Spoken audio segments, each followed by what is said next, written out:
नमस्कार दोस्तों, एक बार फिर से स्वागत है आपका अपने यूट्यूब चैनल पे। तो जैसा कि मैंने आपको बताया था कि पहले हम हरित क्रांति पढ़ेंगे, उसके बाद हम नीली क्रांति पढ़ेंगे, ठीक है? तो हरित क्रांति मैंने आपको पढ़ा दी, आज हम पढ़ेंगे नीली क्रांति। तो देखिए नीली क्रांति है क्या, इसकी शुरुआत कैसे हुई, जल कृषि क्या होती है और इनसे होने वाले प्रभाव और समस्याओं के बारे में हम पूरी जानकारी लेंगे इस वीडियो के माध्यम से। तो चैनल पर नए हैं आप तो चैनल को कर लीजिए सब्सक्राइब। तो चलिए शुरू करते हैं। देखिए पहली बात तो ये जानना आवश्यक है कि हरित क्रांति है क्या, ठीक है? तो मैंने आपको बताया था हरित क्रांति जो शुरुआत थी हरित क्रांति की वो 1966 में हुई, समझ रहे हैं? 1966 में हरित क्रांति को पूरे देश में 66 से 67 में अपना लिया गया। उसके 4 साल बाद नीली क्रांति आई भारत में, समझ रहे हैं? तो नीली क्रांति की जो शुरुआत है वो हुई 1970 में, समझ रहे हैं? नीली क्रांति की शुरुआत जो हुई वो हुई 1970 में, ठीक है? उसके बाद नीली क्रांति है क्या ये जानिए। देखिए नीली क्रांति के अंदर अंतर्गत जो है मछली, समझ रहे हैं, मछलियों का उत्पादन तथा समुद्री जो मत्स्य उत्पादन है उसको बढ़ावा देने का मकसद था नीली क्रांति का, ठीक है? इसलिए नीली क्रांति को लाया गया 1970 में, समझ रहे हैं? 1970 में भारत में नीली क्रांति आई। आपको बता दें विश्व में दूसरे स्थान पे जो मछली उत्पादन है, मत्स्य उत्पादन है, वो भारत का जो स्थान है वो विश्व में दूसरा स्थान है, समझ रहे हैं? दूसरा स्थान है भारत का जो स्थान है, भारत का दूसरा स्थान है विश्व में, समझ रहे हैं? मतलब मत्स्य उत्पादन में, मछली के उत्पादन में भारत दूसरा सबसे बड़ा देश है विश्व का। उसके बाद जानेंगे कि हम जल कृषि किसे कहते हैं, समझ रहे हैं? जल कृषि का क्या रोल है। जो नीली क्रांति आई है, नीली क्रांति के अंतर्गत जल कृषि को भी बहुत बढ़ावा दिया गया है, समझ रहे हैं? जल कृषि पर बहुत प्रभाव पड़ा है। तो पहले हम जानेंगे जल कृषि होती क्या है। देखिए जो भी जलीय जलीय जीवों का संवर्धन होता है, मतलब उनका संरक्षण होता है, समझ रहे हो, उसी को हम जलीय कृषि कहते हैं।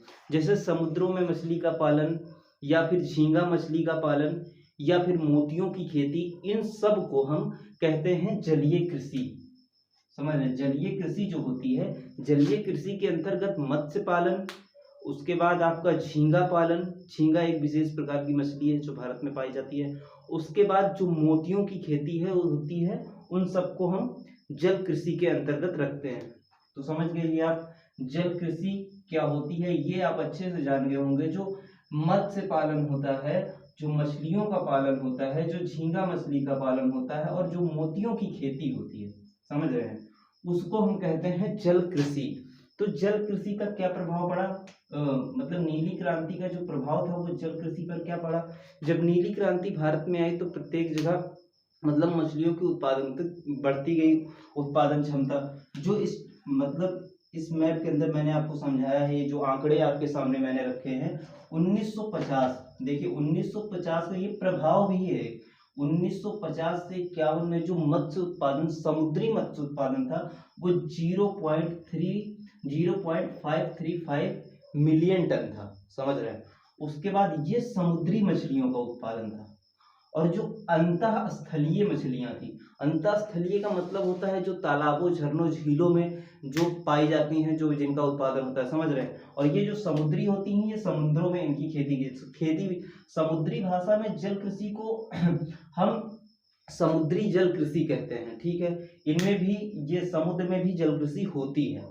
तो ये कुल जो था वो 75 मिलियन टन था, ठीक है? उसके बाद ये 1970 से 71 के बीच हुआ 10.86, मतलब 10.86 मिलियन टन जो समुद्री मछली उत्पादन था, ठीक है? और जो अंतरस्थलीय मछली उत्पादन था वो हो गया 6.74 मिलियन टन, समझ रहे हैं? और उसके बाद कुल जो हुआ वो 17.56 मिलियन टन। ये हुआ था 1970 और 71 में। मतलब मैं आपको ये आंकड़े जो है ये नीली क्रांति के पहले के हैं और ये नीली क्रांति के बाद के हैं, ठीक है? 2000 से 2001 के बीच में क्या रहा मत्स्य उत्पादन, देखिए इसमें काफी बढ़ोतरी हुई। जो समुद्री मत्स्य उत्पादन था वो हो गया 28.11 मिलियन टन और जो अंतरस्थलीय मत्स्य उत्पादन था वो हो गया 23.23 मिलियन टन। टोटल हो गया आपका 56.75 मिलियन टन। और यही आंकड़े जब देखे जाए 2015 से 16 में तो आपके ये आंकड़े हो जाते हैं समझ रहे हैं, 21.20 मिलियन टन केवल समुद्री मत्स्य उत्पादन जो था, और उसके बाद जो 49.71 मिलियन टन था वो अंतःस्थलीय मछलियों का उत्पादन हो गया, और उसके बाद जो कुल हुआ वो हुआ 80.91 मिलियन टन प्रति ईयर। मतलब ये एक साल के आंकड़े हैं आपके सामने जो मैंने रखे हैं।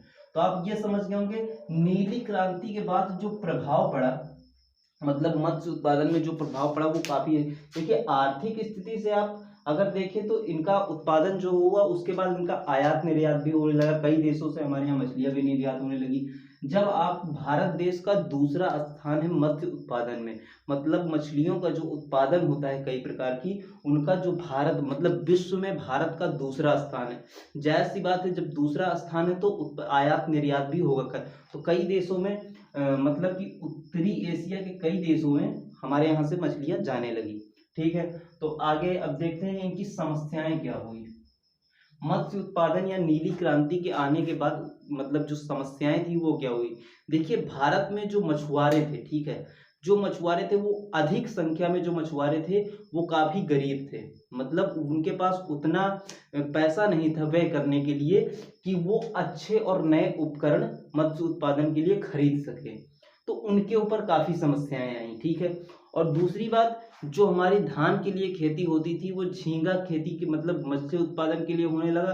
तो जो निजीकरण था, निजीकरण पर काफी प्रभाव पड़ा। और नगरीकरण जो था, निजीकरण का मतलब होता है कि जैसे कोई चीज है तो उस पर सरकार का न रहे के नियंत्रण, उस पर जब किसी व्यक्ति विशेष का या किसी संस्था का नियंत्रण हो जाता है तो उसको कहते हैं निजीकरण। लेकिन जब योजनाएं सरकार की तरफ से लागू होने लगी, सारी मत्स्य उत्पादन मछली विकास अधिकरण ये सारी सारी जो योजनाएं थी जब गवर्नमेंट की तरफ से संचालित होने लगी तो निजीकरण को ज्यादा बढ़ावा नहीं मिल सका। समझ रहे हैं आप।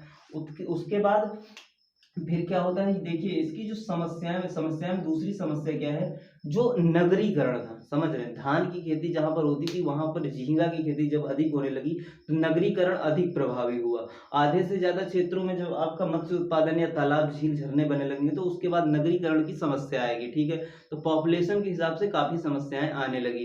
ठीक है, और आर्थिक प्रभाव जो है, देखिए जब मत्स्य उत्पादन अधिक हुआ हमारे देश का तो जो मछुआरों की स्थिति थी वो और अच्छी होने लगी। समझ रहे हैं, तो फिर वो मतलब कि इकोनॉमी से मतलब वो उनका जो आय व्यय का जरिया वो ज्यादा अच्छे ढंग से समझने लगे क्या होता है आय व्यय, क्या होता है आयात निर्यात। तो इससे उनके आर्थिक जीवन पर काफी प्रभाव पड़ा। तो ठीक है, आपको ये प्रभाव और समस्याएं तो समझ में आ गई। ठीक है, आपने ये भी जाना जल कृषि क्या होता है। जल कृषि वही होता है जो मतलब मत्स्य उत्पादन, समझ रहे हैं, जल कृषि के अंतर्गत जो जलीय जीवन मतलब संरक्षण होता है। जैसे मछलियों का जो संरक्षण होता है, मछली होता है, उसके बाद मछली, झींगा मछली जो होता है आपका, झींगा मछली, इन सब का जो संवर्धन होता है उसी को कहते हैं जलीय कृषि। और जलीय कृषि जो है वो विश्व की दूसरी जलीय कृषि, मतलब विश्व में उसका भी भारत में विश्व में दूसरा स्थान है भारत का। समझ रहे हैं, जलीय कृषि जो होती है भारत में दूसरे स्थान पे होती है। ठीक है, और दूसरा स्थान है भारत का जलीय कृषि में भी। देखिए हमारे यहाँ जो मछलियों के प्रकार हैं, समझ रहे हैं, प्रजातियां हैं, प्रजातियां, मछलियों की 1800 प्रजातियां हमारे यहाँ पाई जाती हैं। समझ रहे हैं, 1800 प्रजातियां मछलियों की स्थल और समुद्री दोनों मत्स्य मिला के। समझ रहे, जो स्थल में पाई जाती है मतलब समुद्र, नदियां, झील झरने जो भी होते हैं उनमें जो पाए जाते हैं उसको मिला के, और समुद्री मत्स्य मिला के 1800 प्रकार के प्रजातियां पाई जाती हैं मछलियों की हमारे यहाँ। देखिए ये भी नीली क्रांति के उपरांत कहा गया कि हमारे यहाँ गुलाबी क्रांति की भी आवश्यकता है। गुलाबी क्रांति की आवश्यकता किस लिए मानी गई है। गुलाबी क्रांति, गुलाबी क्रांति के अंतर्गत झींगा मछली जो उत्पादन है, समझ, झींगा मत्स्य उत्पादन है उसको बढ़ावा देना है। तो आप ये पूरा चैप्टर अच्छे से समझ गए होंगे। इसकी शुरुआत कब हुई, इनकी प्रजातियां कितनी हैं, और उसके बाद इसमें प्रभाव क्या है, जल कृषि क्या होता है, और जो आंकड़े मैंने आपको बताए। तो थैंक